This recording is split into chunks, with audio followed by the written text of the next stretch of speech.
Zoom ना होता है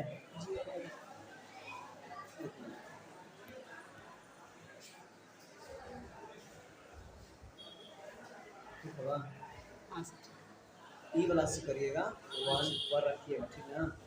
1 पर रखिएगा तो आ जाएगा। आओ अगर दूर करना है तो ऊपर वाला चापिए तो माओ नजदीक नजदीक तो नजदीक करूँगा तब फिर ना लिखा तो बढ़िया से वैसे नहीं ये ठीक है।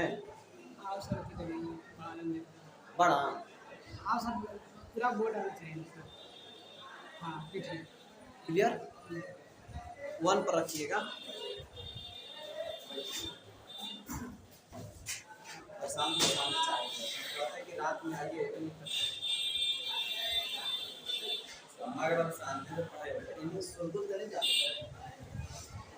तो यहाँ देख रहे हैं आयोग एडवांस में क्लासेस जाना हुआ। जी हाँ, आप हम पढ़ा रहे 1 to 5 या 6 to 8 में या सुपर टीटी या केवीएस या एलवीएस या बीपीएससी सुपर टीटी सभी परीक्षाओं के लिए यह उपयोगी है।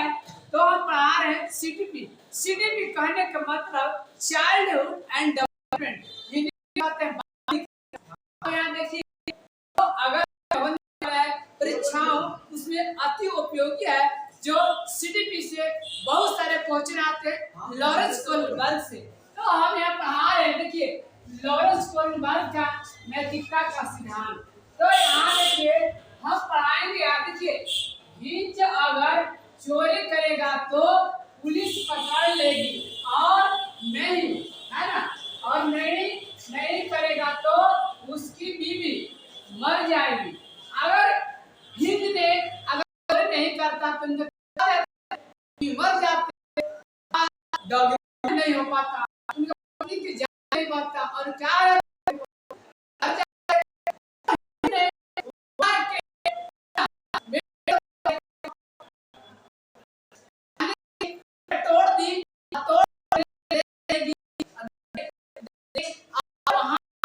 दवा चुरा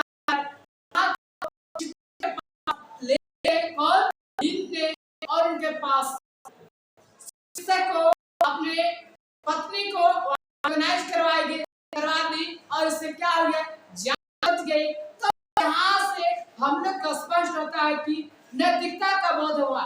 तो नैतिकता का चोरी करना चाहिए जिससे क्या हो, किसी को जान बच जाए। तो यहाँ ने हम लोग को पढ़ना नैतिकता। नैतिकता तर्कना कहते हैं, देखिए मोरल रिसोनिंग, है ना, यानी कि सही और गलत के बारे में, है ना, डिस्कशन। आने से पढ़ना है कि सही गलत के बारे में डिस्कशन लेने में शामिल प्रक्रिया को नैतिक, है ना, शामिल प्रक्रिया को नैतिक तर्कना कहते हैं। शामिल प्रक्रिया को क्या कहते हैं, नैतिक तर्कना कहते हैं। और क्या कहते हैं, सही और गलत में से किसी एक, है ना, सही और गलत में से किसी एक, है ना, को चुनना। जैसे हिंद में, है ना, जैसे क्या हिंद ने चोरी को, है ना, हिंद में चोरी को चुना। तो हिंद ने क्या चुना था कि अगर मैं चोरी कर लूं तो मेरी पत्नी की जान क्या होगी, बच जाएगी।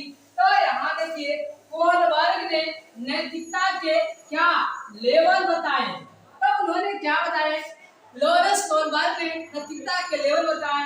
क्या बताए, प्राक-रूढ़िगत नैतिकता का स्तर प्री है ना, प्री कन्वेस्टेशन, यानी कि देखिए यहाँ ने लॉरेंस कोहलबर्ग बताए कि प्री कन्वेस्टेशन, है ना, प्री कन्वेस्टेशन, है ना, स्टेज, प्री कन्वेस्टेशन स्टेज, है ना, स्टेज कितना होता है, यानी प्राक-रूढ़िगत नैतिकता के क्या होता है, 4 से 10 वर्ष को क्या कहते हैं, प्राक, है ना, प्राक-रूढ़िगत नैतिकता कहते हैं 4 से 10। इस अवस्था में, है ना, कौन, इस अवस्था में देखिए, इस अवस्था में बच्चे को, है ना, बच्चे को देखिए सही गलत का पता नहीं होता है। इस अवस्था में बच्चे को क्या होता है, 4 से 10 वर्ष के बच्चे में क्या हो जाते हैं, उनको सही या गलत कहीं पता नहीं होता है, लेकिन धीरे धीरे क्या होते हैं, सीख जाते हैं, है ना।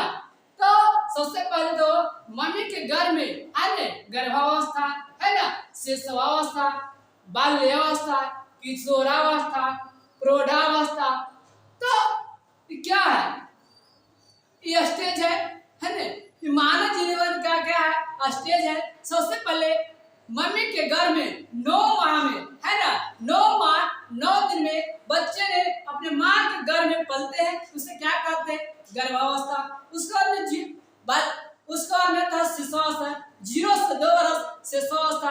उसके बाद में आता है बाल्यावस्था, उसके बाद आता है किशोरावस्था यानी गोल्डन एज। इस अवस्था में आने तूफान की अवस्था, इस अवस्था में हम आने की अपने आप में गोल्डन सुंदरता निहारने की अवस्था, किस अवस्था, किशोरावस्था। इस अवस्था को कहते हैं क्या, आंधी तूफान की अवस्था। इस अवस्था में अपने आप में सबसे बढ़िया आने की अपने आप में सुंदरता निखारना चाहते हैं, तो इसी को क्या कहते हैं, किशोरावस्था, आंधी तूफान की अवस्था, पतझड़ की अवस्था, नैदानिक अवस्था। ये सब क्या है, आपको पूछा जाता है कि किशोरावस्था के अंतर्गत आता है। तो मैं इस चैनल में बताया, मैं हाथ जोड़ता हूँ, मेरे चैनल को सब्सक्राइब करेगा। मेरे कोचिंग संस्थान है परिवार स्टूडेंट क्लासेस जहानाबाद। जी हाँ, आप सरकारी अध्यापक बनने के साकार न करें। मैं बीपीएससी सुपर टीटी का बैच प्रारंभ किया हूँ 25/5/2023 से, और सीटेट का मैं बैच प्रारंभ किया हूँ 25/5/2023 से। तो मेरे क्या